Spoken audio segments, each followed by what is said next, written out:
खमागनी classes के इस नए चैनल पर आपका हार्दिक स्वागत है। इस नए चैनल को प्लीज़ सब्सक्राइब कीजिए दोस्तों। पुराना चैनल किसी कारण से बंद हो गया था तो मुझे फिर से जीरो से स्टार्ट करना पड़ा, पर मुझे पूरी उम्मीद है कि आप लोग मुझे ज़रूर सपोर्ट करेंगे। तो अग्निश बोर्ड और आरपीएससी के पूछे गए प्रश्नों की इस सीरीज़ को आगे बढ़ाते हुए इस सीरीज़ का पार्ट 2 लेकर आया हूँ। अगर आपने पार्ट फर्स्ट नहीं देखा है तो डिस्क्रिप्शन में लिंक दिया है, जाकर ज़रूर देखिए, क्योंकि ये वीडियोज़ में मैं आपको लिंक कराते हुए पढ़ाते चलूँगा। और जैसे ही मैंने आपको प्रॉमिस किया था कि पार्ट 10 तक मैं आपको राजस्थान जीके से संबंधित जितनी भी ट्रिक्स है वो आपको मैं याद करवा दूंगा।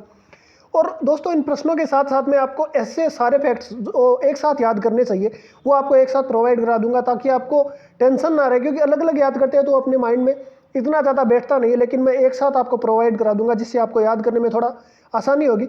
तो चलिए शुरू करते हैं पहले प्रश्न से। ये जितने भी प्रश्न हैं दोस्तों सारे आए हुए प्रश्न हैं और सारे बहुत ही इंपॉर्टेंट है, जो 2 या 3 बार रिपीट हो चुके हैं वो प्रश्न लिए गए। तो लगभग 80 to 85% यही रिपीट होते हैं। तो आप सभी को ये अच्छे से कंठस्थ कर लेना, लेकिन आप 1-2 बार देखोगे तो ये रिवीजन हो जाएगा। तो चलिए शुरू करते हैं। पहला प्रश्न, प्रसिद्ध राजस्थानी गीत धरती दोहरारी किसके द्वारा लिखा गया? कन्हैयालाल सोटिया, चंद्र प्रकाश देवल, भगवतीलाल व्यास और विजय दांडे था। तो इसका दोस्तों ऑप्शन नंबर ए वो राइट आंसर है, कन्हैयालाल सोटिया। तो इससे संबंधित जो प्रश्न है दोस्तों, जितने भी प्रश्न है वो मैं आपको एक साथ करवा देता हूँ जिससे आपको याद रहे। तो कन्हैयालाल सोटिया की कौन कौन सी रचनाएं की गई वो आपको मैं दिखाता हूँ। तो इसका option number A right answer है। अब कन्हैयालाल सोटिया की दोस्तों राजस्थानी, पहले तो इन्हें राजस्थानी भाषा का भीष्म पितामह कहा जाता है। तो एक प्रश्न तो यही बनता है और ये पूछा गया प्रश्न है दोस्तों। इनके बाद इन्होंने धरती दोहरारी, लीलटांस और पाथल और पीथल लिखी थी। और इसमें पाथल कहा गया महाराणा प्रताप को और पीथल पृथ्वीराज राठौड़ को कहा गया। ये भी क्वेश्चन पूछा गया। तो कन्हैयालाल सोटिया से जितने प्रश्न बनते थे वो मैंने आपको करवा दिया। तो चलते हैं नेक्स्ट क्वेश्चन की ओर। तो नेक्स्ट क्वेश्चन है, देवनारायण जी का मुख्य मंदिर कहाँ स्थित है? तलवाड़ा, असिंध, भीलवाड़ा, रामदेवरा और पंचोटा। तो मेरे मुंह से अपने आप असिंध भीलवाड़ा निकल चुका है दोस्तों। तो ऑप्शन नंबर 2 है वो राइट आंसर है। असिंध भीलवाड़ा में देवनारायण जी का मुख्य मंदिर है। अब देवनारायण जी से संबंधित जो भी प्रश्न है मैं वो आपको दिखाता हूँ। देखिए दोस्तों, देवनारायण जी को सबसे पहले तो सबसे इंपॉर्टेंट बात है कि देवनारायण जी को औषधि का देवता कहा जाता है। तो पहला प्रश्न ये है दोस्तों कि देवनारायण औषधियों का देवता किसे कहा जाता है? तो यह भी क्वेश्चन आया हुआ है कि देवनारायण जी को औषधियों का देवता कहा जाता है। गुजरों के आराध्य देव है, ये हम सबको पता है, और भगवान विष्णु के अवतार मानते हैं। देवनारायण जी के प्रमुख मंदिर दोस्तों जो गोटा दावत है वो असिंध भीलवाड़ा में जो प्रश्न पूछा गया है, देवमाली और ब्यावर में, देव जोधपुरिया या देवधाम जोधपुरिया पूछा जाता है इसको, तो निवाई टोंक में है ये, देवडूंगरी चित्तौड़गढ़ में, नगला जहाज भरतपुर में। तो इसमें दोस्तों देवमाली बहुत इंपॉर्टेंट है और ये तो क्वेश्चन आ ही चुका है आपके सामने ही है, और देवधाम जोधपुरिया, ये 3 तो वेरी इंपॉर्टेंट। अगर आप सारे याद रख सको तो बहुत अच्छी बात है, लेकिन इनको तो मोस्टली आपको ध्यान रखना ही है। तो चलिए नेक्स्ट क्वेश्चन की ओर बढ़ते हैं।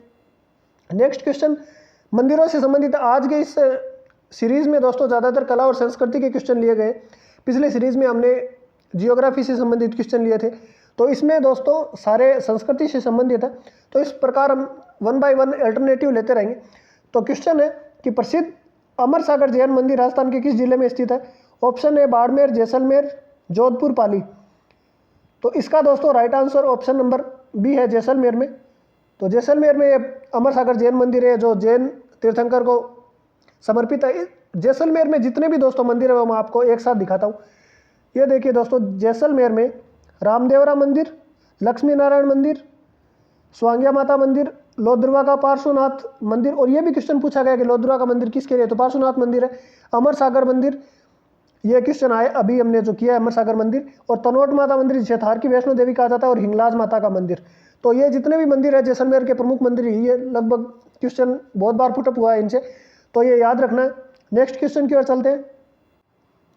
नेक्स्ट क्वेश्चन भी मंदिरों से ही संबंधित है। रणकपुर का जैन मंदिर किसे समर्पित है? नेमिनाथ जी को, महावीर स्वामी जी, आदिनाथ जी और शांतिनाथ जी को। तो ऑप्शन नंबर सी है आदिनाथ जी, वो इसका राइट आंसर है। ये क्वेश्चन भी बहुत बार आ चुका है, ये 3 बार रिपीट हो चुका है दोस्तों। तो रणकपुर का जैन मंदिर से संबंधित कुछ इंपॉर्टेंट फैक्ट्स है जो मैं दिखाता हूँ आपको। ये दोस्तों रणकपुर का जैन मंदिर हमें पता है पाली में, और 1444 खंभों के लिए काफ़ी प्रसिद्ध है। लेकिन ये कौन सी नदी के तट पर है? ये मथाई नदी के तट पर है। महाराणा कुंभा के काल में इसका निर्माण हुआ था दोस्तों। महाराणा कुंभा के काल में 84 में से 32 खंभों का निर्माण महाराणा कुंभा ने करवाया। इनके जो मंत्री थे धर्णक साय, इनकी देखरेख में, और इनका शिल्पी था देपाक, जो इस मंदिर का शिल्पी था उसका देपाक नाम था। और 1439 में इसका निर्माण हुआ है, ये याद रख लें, क्योंकि हम सभी को पता है कि 1444 खंभों की छतरी है। तो 5 साल पहले, आप 5 का अंतर याद रख सकते हैं, तो 1439 में इसका निर्माण हुआ था और जैन तीर्थंकर आदिनाथ जी को समर्पित है, जो क्वेश्चन था इसका। तो रणकपुर जैन मंदिर से इंपॉर्टेंट सारे फैक्ट्स हमने देख लिए। तो नेक्स्ट क्वेश्चन की ओर चलते हैं। नेक्स्ट क्वेश्चन मंदिर से संबंधित है दोस्तों। जर्जरीना मस्जिद राजस्थान के किस जिले में स्थित है? जालोर, जोधपुर, अलवर और धौलपुर। तो ऑप्शन नंबर डी इसका राइट आंसर है। धौलपुर में ये जर्जरीना मस्जिद स्थित है। और राजस्थान में जितनी भी इंपॉर्टेंट मस्जिद है वो आपको दोस्तों याद रखनी है। एक पूरे कागज में आप सारे मस्जिदें लिखिए, क्योंकि मस्जिद के बारे में क्वेश्चन यही पुटअप होता है किस जिले में स्थित है। तो जो भी हमारे दरगाह और मस्जिद इंपॉर्टेंट है वो हम एक साथ देखते हैं। ख्वाजा मोइनुद्दीन चिश्ती की दरगाह अजमेर में है। हजरत शक्कर पीर बाबा की दरगाह नहर झुंझुनू में, इनका मेला भी कृष्ण जन्माष्टमी के दिन लगता है, ये भी क्वेश्चन आया हुआ है। शाहबाद की जामा मस्जिद शाहबाद 12 में, हमें पता है शाहबाद का किला भी है। और एक मीनार मस्जिद है वो जोधपुर में, और जनाना मस्जिद है वो अमृतसर जयपुर के अंदर है।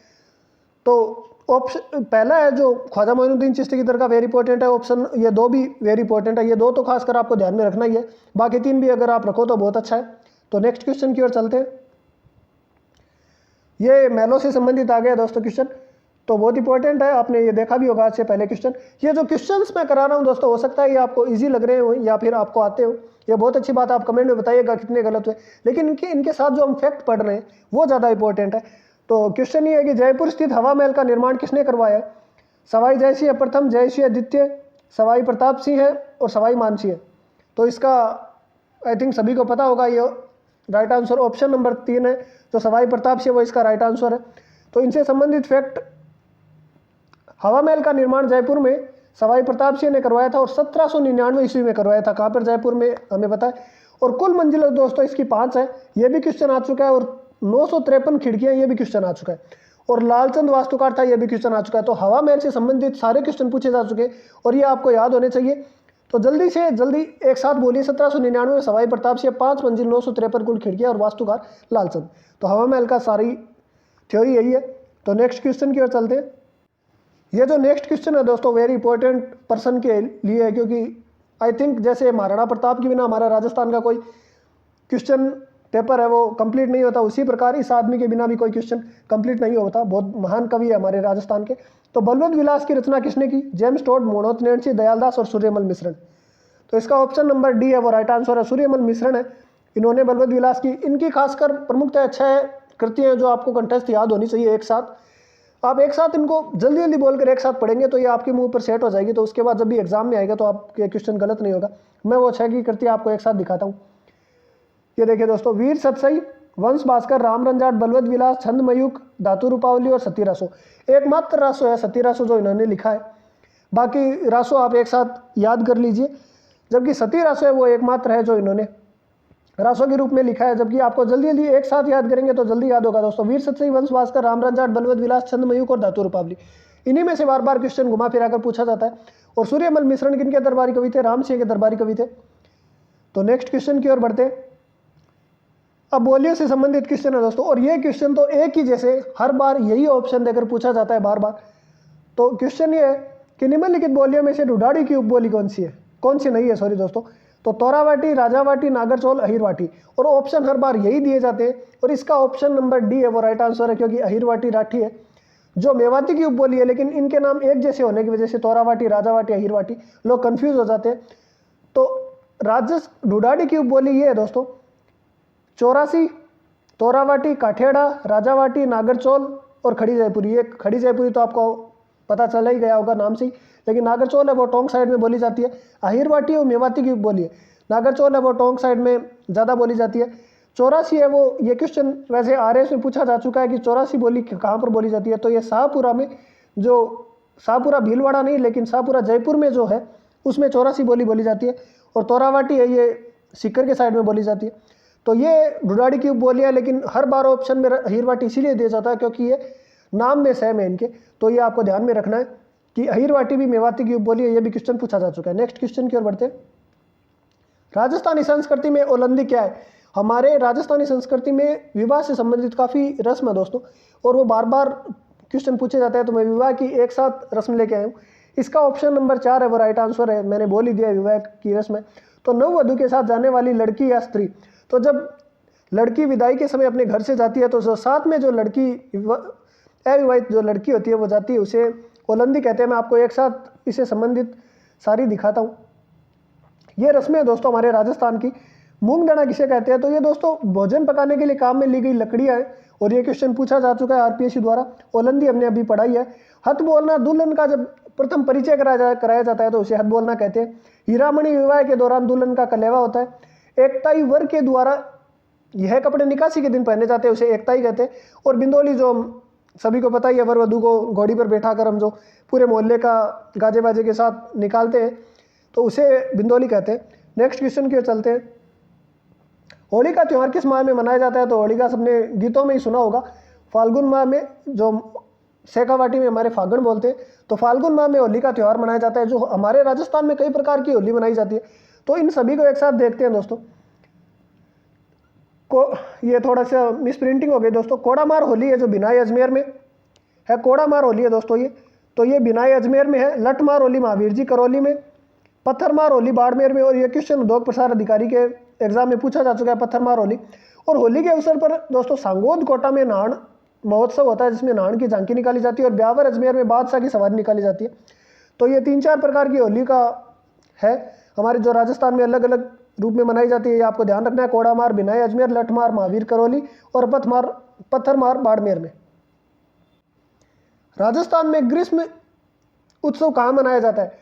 तो ग्रीष्म उत्सव और शरद उत्सव ये उत्सव है, ये जो दोनों ही माउंट आबू में मनाए जाते हैं। ऑप्शन नंबर है इसका right answer. Mount Abu, Jaipur भी इसका राइट आंसर। लेकिन दोस्तों अगर माउंट आबू अगर ऑप्शन में हो तो माउंट आबू ही करना है, अन्यथा माउंट आबू और जयपुर दोनों जगह ग्रीष्म महोत्सव मनाया जाता है। ये लगभग 7-8 महोत्सव है जो हमारे अलग अलग जिले में मनाए जाते हैं। ये एक साथ आपको याद करने चाहिए ताकि आसानी हो जाए याद करने में। ये मैं आपको एक साथ प्रोवाइड करा रहा हूँ, आप इनके स्क्रीनशॉट ले सकते हैं आसानी से। तो देखिए दोस्तों, ऊंट महोत्सव है जो ये बहुत वेरी इंपॉर्टेंट इसलिए हो जाता है क्योंकि ऊंट महोत्सव का नाम आता है हमारे दिमाग में जैसलमेर आता है, लेकिन ऊंट महोत्सव वो बीकानेर में। मरु महोत्सव है वो जैसलमेर में। और मरु त्रिकोण में भी एक बात याद रखने हैं दोस्तों कि जोधपुर, जैसलमेर और बाड़मेर नहीं है, इसमें बीकानेर है। हर बार लोग बाड़मेर कर देते हैं, तो मरु महोत्सव में बाड़मेर ना होकर बीकानेर है, वो शीत क्षेत्र में। ये तीनों जैसलमेर, जोधपुर और बाड़मेर है, ये शीत क्षेत्र में आते हैं। हाथी महोत्सव जैसलमेर में। ग्रीष्म महोत्सव जैसे मैंने कहा कि माउंट आबू और जयपुर दोनों में, लेकिन अगर ऑप्शन में माउंट आबू और जयपुर दोनों हो तो मैं माउंट आबू को प्रेफरेंस देना है। शीतकालीन महोत्सव भी माउंट आबू में और पतंग महोत्सव जैसलमेर में होता है दोस्तों। वैसे तो इसका पूरा नाम जैसलमेर में पतंग महोत्सव है, लेकिन पतंग महोत्सव एग्जाम में केवल इतना ही दिया जाता है ताकि बच्चों को कन्फ्यूज कर सके। तो नेक्स्ट क्वेश्चन की ओर चलते हैं। नेक्स्ट क्वेश्चन मांड गायकी किससे संबंधित है दोस्तों? अच्छा, मैंने उत्तर ही बता दिया आपको। तो गौरी देवी किस विधा से संबंधित है? तो जैसे मैंने बोल दिया कि मांड गायकी से संबंधित है। मांड गायकी से दोस्तों 6-7 जो हमारी गायिकाएं हैं उनका नाम हर बार यही पूछा जाता है कि ये किससे संबंधित है। तो ये देखिए दोस्तों, अल्लाह जिलाबाई बहुत ही फेमस है। अल्लाह जिलाबाई बीकानेर से। गौरीबाई 2 है दोस्तों, एक बीकानेर से और एक पाली से। और जो पाली से वो भैरव युक्त मांड गायकी के लिए प्रसिद्ध है।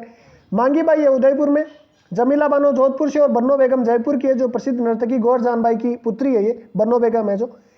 तो ये जितनी भी गायिकाएं हैं ये आपको याद होनी चाहिए, कम से कम इतना आपको पता होना चाहिए कि ये मांड गायकी से संबंधित है। तो चलिए आगे बढ़ते हैं। 18वीं शताब्दी में राजस्थान में रेण, शाहपुरा, सिंथल, खेड़ापा किस संप्रदाय के 4 प्रमुख केंद्र थे? मीरादासी संप्रदाय, रामस्नेही संप्रदाय, दादूपंथ और रामदासी संप्रदाय। तो ये दोस्तों हमारे राजस्थान में से 2 प्रकार के संप्रदाय हैं जिनकी शाखाएं फैली हुई है। हमारे जो 4 शाखाएं हैं रामस्नेही संप्रदाय की जो शाखाएं फैली हुई है, ऑप्शन नंबर 2 है वो इसका राइट आंसर हो जाएगा। तो जो 4 शाखाएं हैं वो रामस्नेही संप्रदाय की है। और बाकी एक और संप्रदाय है हमारे जिनकी भी शाखा काफ़ी बार पूछी जा चुकी है, वो है दादूपंथ की शाखाएं। तो रामस्नेही की तो हमने देखी लिया अभी, लेकिन दादूपंथ की संप्रदाय की है खालसा, खाकी, नागा, विरक्त, उत्तरादे, निहंग। और ये 2-3 बार घुमा फिरा कर क्वेश्चन, एक बार ये आ चुका है कि निम्न में से कौन सी दादूपंथ की उपशाखा नहीं है, और एक बार ये क्वेश्चन आ चुका है कि निम्न उपशाखाओं में से दादू जी के देहांत के बाद कौन सी मेन रूप से आई थी, तो वो खालसा थी जो जिन्होंने प्रमुख कार्य संभाला था। तो ये 2 प्रकार के क्वेश्चन दादूपंथ से भी पूछे जा चुके हैं। नेक्स्ट क्वेश्चन की ओर बढ़ते हैं।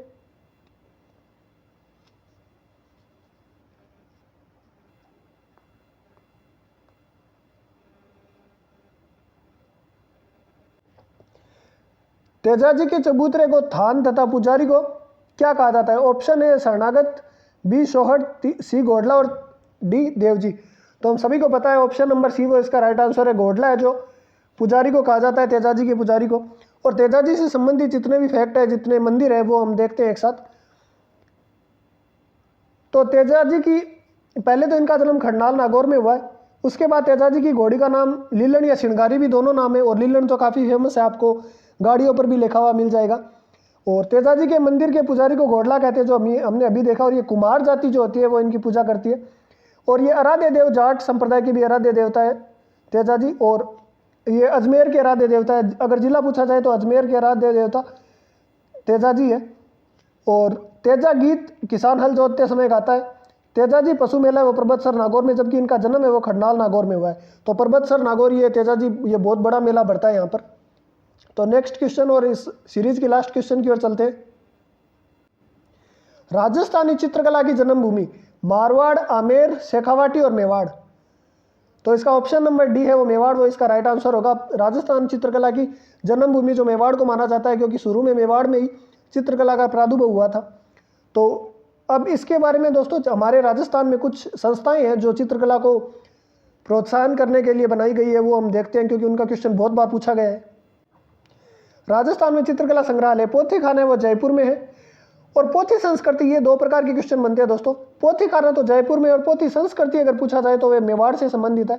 ये दोनों ही क्वेश्चन पुटअप हो चुके हैं। और जब पोथी नाम आता है तो लोगों को जयपुर ध्यान में आता है, लेकिन पोथी संस्कृति है वो मेवाड़ से संबंधित है, और पोथी खाना जयपुर में। पुस्तक प्रकाश मारवाड़ या जोधपुर से संस्कृति। सरस्वती भंडार उदयपुर में मेवाड़ से संबंधित। जैन भंडार जैसलमेर से, आप जे से याद रख सकते हो, दोनों में जे आ रहा है, तो जैसलमेर जैन भंडार।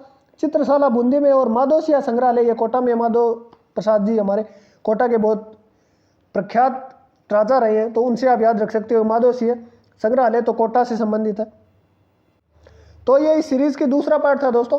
इस प्रकार मैं आपको पार्ट लेकर आता रहूँगा, और उससे आपको धीरे धीरे ये सारे क्वेश्चन कंटेस्ट होते जाएंगे, क्योंकि जो इंपॉर्टेंट फैक्ट्स हम बताते हैं वो बार बार रिवाइज होंगे, तो आपके दिमाग में आसानी से सेट हो जाएगा। अगर आपको ये वीडियो अच्छी लगी प्लीज़ इस चैनल को सब्सक्राइब और लाइक कीजिएगा। खमा गणी, राम राम।